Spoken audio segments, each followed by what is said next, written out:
ఈరోజు మీ అందరికీ ఉగాది పండుగ సందర్భంగా శుభాకాంక్షలు.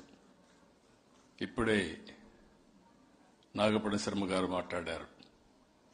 పరాభవ నామ సంవత్సరం అన్ని విధాలా బాగుంటుందని వారు చెప్పడం జరిగింది. ఇది వాస్తవం కావాలని మరొక్కసారి మనస్ఫూర్తిగా కోరుకుంటున్నా. రెండు రాష్ట్రాల్లో ఉండే తెలుగు ప్రజలకి, దేశం మొత్తం ఉండే వివిధ రాష్ట్రాల్లో ఉండే తెలుగు ప్రజలకి, ప్రపంచవ్యాప్తంగా ఉండే తెలుగు వారందరికీ ఉగాది శుభాకాంక్షలు. ఉగాది అనేది తెలుగువారి తొలి పండుగ.